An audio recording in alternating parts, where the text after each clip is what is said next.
The Biden plan starts with fixing Trump's testing fiasco. He'd make sure that all Americans have access to regular, reliable, and free testing. He'd double the number of drive-through tests, and he'd hire 100,000 or more contact tracers to make sure we're finding cases of the disease. The U.S. is struggling with a nationwide shortage of COVID-19 rapid tests. Long lines and shortages of COVID-19 testing kits are plaguing Northeast Ohio.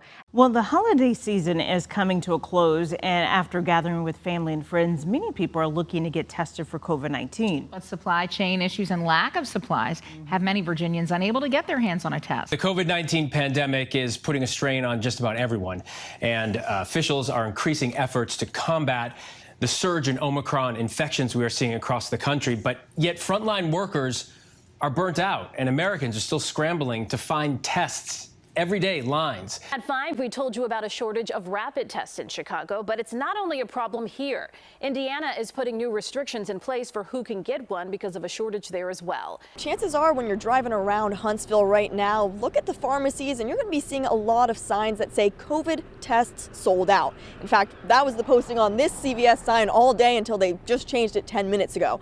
And that's because before the holidays, those at-home COVID tests were flying off the shelves. And now pharmacies like CVS and Star Discount are completely sold out. As Christmas weekend wraps up, a surge in coronavirus cases is continuing nationwide.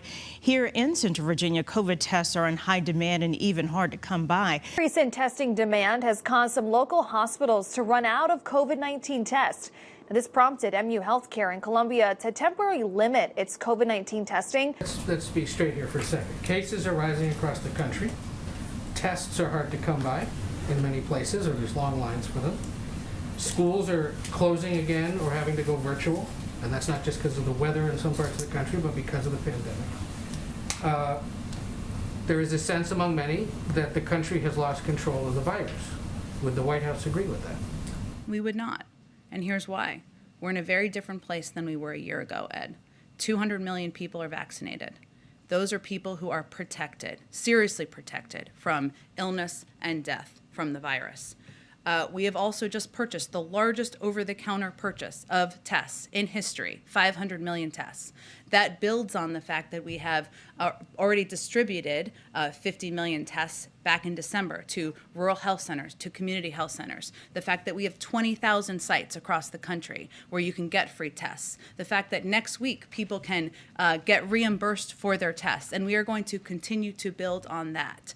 It also, on schools, I would say 97% of schools are open across the country, and the president wants school to be open. That's why months ago, even when people questioned his advocacy for this funding, he advocated for $130 million in the American Rescue Plan and $10 billion to cover testing, even when many people said that was not necessary and was not needed. That has all been distributed to states. If states have not used it, and some have not, and if school districts have not used it, now's the time to use it. So I would note that we have taken steps to prepare for any contingency, any moment, and we're working to implement and build on that from here.